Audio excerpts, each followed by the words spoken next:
Hello my dear students, once again I am here. और जितने भी मेरा सोशियोलॉजी के स्टूडेंट्स हैं स्टैंडर्ड 12 के, उनसे मैं बता दूं आज उनकी बुक्स जो है वो लेकर मैं शुरू करने वाला हूं। और वो पेपर है भारत में सामाजिक परिवर्तन एवं विकास। ठीक है, तो आप लोग सब कोई बैठ जाइए अपने क्लास में और पहला लेसन जो है उसको हम लोग यहां शुरू करते हैं। यानी फर्स्ट लेसन से हम लोग चलेंगे, जो है वो आपका लेसन है संरचनात्मक परिवर्तन। यानी संरचनात्मक परिवर्तन हम लोग देखने वाले हैं। संरचना में क्या परिवर्तन आया हमारे पृष्ठभूमि में, हमारे समाज में, उसके बारे में हम लोग डिस्कस करेंगे यहां पर इस अध्याय में, और आहिस्ते आहिस्ते आगे बढ़ेंगे। देखिए, तो चलिए बुक्स के थ्रू आगे बढ़ते हैं। जहां आपको प्रॉब्लम हो आप उसको यहां लिखेंगे, हमें बताएंगे ताकि मैं उसको शॉर्ट आउट कर सकूं। सबसे पहले मैं बुक्स लेके चल रहा हूं, आप लोग उस पर गौर करें, और जिनके पास बुक्स नहीं होगा वो मेरे पीछे फॉलो करेंगे, देखेंगे। सबसे पहले देखिए, वर्तमान को समझने के लिए जरूरी है कि उसके अतीत के कुछ पक्षों को ही जानकारी हो, कुछ उसके अतीत के जो पक्ष हैं उसकी भी जानकारी हो। अतीत का यह ज्ञान किसी भी व्यक्ति या समूह या फिर भारत जैसे पूरे देश को जानना जानने हेतु आवश्यक है। अब देखिए, एक सही बात है, अगर हम वर्तमान को देख रहे हैं तो वर्तमान आज जैसे जिस अवस्था में जहां पर भी हम खड़े हैं वो कहीं ना कहीं अतीत का ही एक नज़ारा है, जिसका वजह आज वर्तमान यदि है तो ये वर्तमान उस अतीत के वजह से है, कहीं ना कहीं वो अतीत जिम्मेदार है। तो इसीलिए वर्तमान को अगर हम देख रहे हैं तो अतीत को पहचानना बहुत ज़रूरी है। और ख़ास करके जब हम किसी संस्कृति और सभ्यता की या समाज की बात करते हैं, भारत जैसे, यहाँ अगर भारत की हम संस्कृति की बात करें, सभ्यता की बात करें या समाज की बात करें, तो इसके अतीत के पृष्ठभूमि को जानना बहुत ही ज़रूरी हो जाता है। भारत का इतिहास काफ़ी समृद्ध एवं विस्तृत है। सही बात है, भारत का इतिहास आप उठाइए, फिर देखिए वो बहुत समृद्धशाली रहा है और प्रसिद्ध भी रहा है यहाँ पर, और विस्तृत भी रहा है। भारत के अतीत की जानकारी प्राचीन एवं मध्यकालीन भारत को जानने से मिलती है।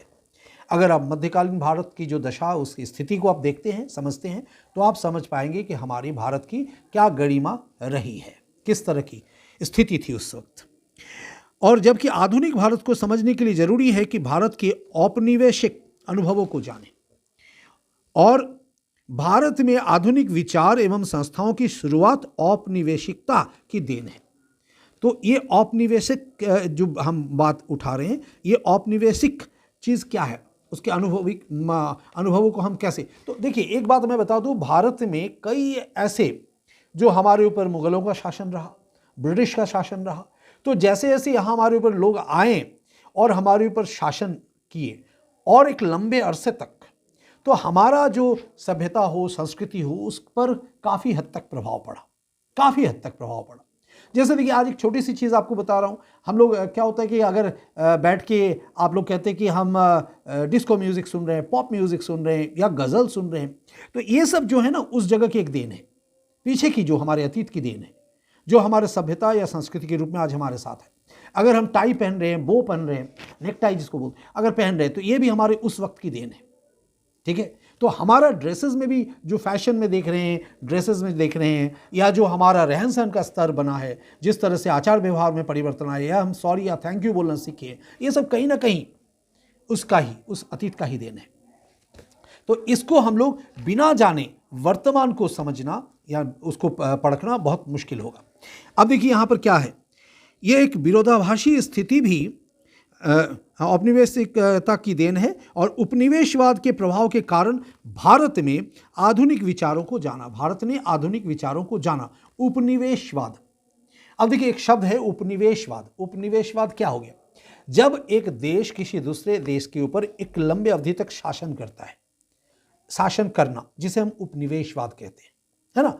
तो जैसे हम लोग कहें कि अभी हमने जिक्र किया इस बात का कि हमारे ऊपर ब्रिटिशों ने शासन किया, तो ये जो लगभग एक लंबा अरसा जो हमारे ऊपर चला, तो कहीं ना कहीं किसी हद तक हम लोग देखिए व्यंग्यात्मक रूप में ये भी कह देते हैं कि हमें तो गुलामी करने की आदत पड़ गई है, या उस क्यों, क्योंकि हम गुलामों के तरह जीते थे, हमारे ऊपर अंग्रेज जो है वो शासन करते थे, हमारे संस्कृति से कितने ऐसी चीज़ें वो उठा के लेके चले गए और अपना प्रभाव, अपना छाप हमारे ऊपर दे के चले गए।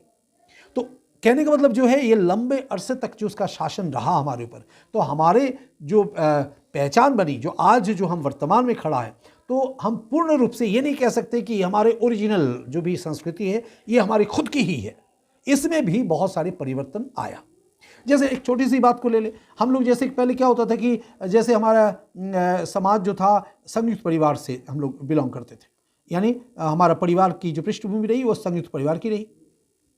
तो जहां हम संयुक्त परिवार में रहते थे वहां हमारा मुख्य व्यवसाय कृषि रहा। तो वहां पर और हम जाति प्रथा पर बहुत ज्यादा आधारित थे। जाति क्या है, जाति को हम लोग कह सकते हैं कि जाति एक बंद वर्ग है ना, यानी उसके अंदर बहुत क्लोजनेस है, वो बंद है। आपका खान पान पर पाबंदियां हैं, आप उससे बाहर जाके शादी ब्याह नहीं कर सकते हैं, कोई सामाजिक कार्यों में भाग नहीं ले सकते, छुआछूत की बात आ जाती है इस तरह। लेकिन उसको तो हम तोड़े, हम आगे बढ़े और आज की व्यवस्था वर्ग व्यवस्था में है। आज हम पहचाने जाते हैं जाति के नाम पर नहीं, वर्ग के नाम पर कि हम क्या हैं क्या नहीं, हमारी स्थिति क्या है, स्टेटस क्या है, रोल क्या है।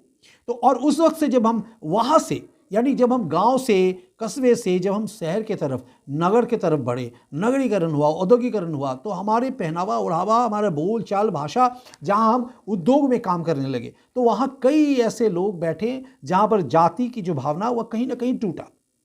और इसी जगह से देखिए वो जो संयुक्त परिवार की जो कंसेप्ट रही वो वहां से टूटा एकाकी परिवार। जब लोग शहर आ गए तो अब संयुक्त परिवार की एक गुण दोष में अगर देखें तो भाई गुण तो बहुत सारे हैं, मगर दोष में क्या देखने को मिला कि वहां निठल्लापन देखने को मिला। अगर कुछ लोग वहां काम कर रहे हैं तो कुछ लोग बैठ के ही खाने की आदत लगा लिया, तो जिस वजह से क्या हुआ कि लोगों के अंदर एक द्वेष की भावना आई, कलह की बात आई। फिर जब जिसके परिवार बढ़े तो वो अगर अपने परिवार अपने बच्चों को पढ़ाना चाहे तो लगा कि जो बच्चे उनके बैठे हुए हैं वो कुछ काम नहीं कर रहे हैं तो भाई उनके भी बोझ उठाएं। तो ये कंसेप्ट कहीं ना कहीं आया। तो जब न्यूक्लियर फैमिली यानी आप एकाकी परिवार, और कुछ बाध्यतामूलक भी बात हुई जब आप गांव में लगा कि एक खेत में 50 जन काम कर रहे हैं, ठीक है, तो खेत की जो उपजाऊ शक्ति है वो ऐसा तो नहीं कि 50 आज काम करें कल 100 काम करेंगे तो खेत की उपजाऊ शक्ति कहीं बढ़ जाएगा, तो नहीं, ऐसा नहीं होता है। और उससे क्या है कि अगर वो खेत हमें 20 टन अनाज दे रहा है तो 20 टन ही देगा, और हो सकता है एक वक्त जाकर वो खेत जो दे रहा है, वो जमीन जो दे रहा है उसकी उर्वरक शक्ति जो है वो घटे और एक वहां पर कुछ न कुछ जो प्रोडक्शन है वो घटे, बढ़ना तो दूर की बात है, तो यहां पर वो घटे। और जबकि पेट बढ़ जाए, इंसान बढ़ जाए तो कहीं ना कहीं यह समस्या उत्पन्न होने लगी। तो वहां से लोग बाहर निकले तो वो समाज कहाँ, यानी एकाकी परिवार जो था वो एक संयुक्त परिवार जो था वो एकाकी परिवार में बदला। यानी जब लोग बाहर गए तो अपने परिवार को लेकर बाहर गए, फिर उसके बच्चे वहां ठहरे तो वहां उस शहर में उनको पढ़ाई लिखाई इसकी सुविधा मिले। तो वहां जब बैठे लोग, खान पान, जो आत्मीयता दिखी वहां, तो दोस्त बने। तो कोई जरूरी नहीं कि वो इस जाति के उस जाति के, तो वहां हिंदू मुस्लिम वगैरह वगैरह जो लोग मिलने लगे आपस में, लंच शेयर किया, खान पान का ये प्रतिबंध हटा, पूजा पाठ में एक दूसरे का भाग लेने लगे। तो इस तरह का जो बंद जो विचारधाराएं थी वो कहीं ना कहीं टूटा, आगे की तरफ हम लोग आगे बढ़ने लगे। तो इसीलिए कहा जाता है कि जब वर्तमान को हम जाने, वर्तमान को देखें और वर्तमान के ऊपर कोई निष्कर्ष अगर हमें देना हो तो हमें जरूरी है कि हम अतीत के पृष्ठभूमि को पहचानें, उसको जान लें। और आपको मेरे ख्याल से ये चीज समझ में आ गई कि उपनिवेशवाद का तात्पर्य क्या हुआ, मतलब क्या हुआ कि उसके कोई देश, जब एक देश दूसरे किसी देश पर जब लंबे एक अरसे तक उस पर शासन करे तो वहां उसको, उस स्थिति को हम लोग उपनिवेशवाद कहते हैं। यानी उस पर वो लोग शासन कर रहे हैं, उसका व्यवस्था, उसकी व्यवस्थापना जिसको बोले, उसके काम धाम वो अपने हिसाब से चलाता है उस देश को, तो उसके ऊपर उसका पूरा प्रभाव आ जाता है। ठीक है, तो अब देखिए यहां पर हम लोग क्या देख रहे हैं। तो उपनिवेशवाद के प्रभाव के कारण भारत ने आधुनिक विचारों को जाना, जैसे अभी मैंने बोला, और वो यह एक विरोधाभासी स्थिति भी थी, विरोधाभासी स्थिति थी कि इस दौर में भारत ने पाश्चात्य उदारवाद एवं स्वतंत्रता को आधुनिकता के रूप में जाना। वहीं दूसरी ओर इन पश्चिमी विचारों के विपरीत भारत में ब्रितानी उपनिवेशवादी शासन के अंतर्गत स्वतंत्रता एवं उदारता का अभाव था। यानी देखिए एक विचार विरोधाभास जिसको हम लोग बोल रहे हैं कि वहां क्या हुआ कि इस तरह की चीज में जहां पर पाश्चात्य जो दृष्टिकोण कुछ लोगों ने अगर इसे अपना लिया तो देखिए वहां पर जैसे लोग सिगरेट पी रहे हैं, चुरुट पी रहे हैं, पाइप पी रहे हैं, कुछ भी चीजें थी, तो कुछ लोगों ने इसे झट से अपना लिया, है ना, जो इससे हटना चाह रहा था, गुलामी करने से इनकार किया। तो हमारे यहाँ अगर हम ऐसे देखें तो सैकड़ों ऐसे एग्जाम्पल्स आपको मिल जाएंगे।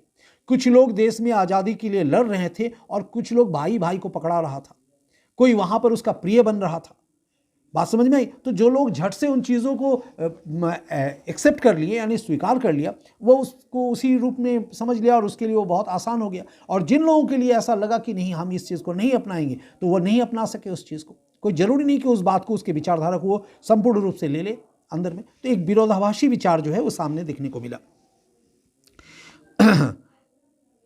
इस तरह के अंतर्विरोधी तथ्यों ने भारतीय सामाजिक संरचना एवं संस्कृति में परिवर्तनों की दिशा दी एवं उन पर प्रभाव डाला। ठीक है, ऐसे अनेक संरचनात्मक और सांस्कृतिक परिवर्तनों के बारे में अध्याय 1 और 2 में चर्चा की गई है, जो अभी हम लोग यहाँ देखेंगे आगे। अभी तो थोड़ा थोड़ा टुकड़ों में हम लोग पढ़ेंगे, आस्ते आस्ते चलेंगे। और उसी तरीके से अब सेकंड चैप्टर में भी जब जाएंगे तो इसकी ही जिक्र यहाँ हमें अभी मिलेगा फिलहाल।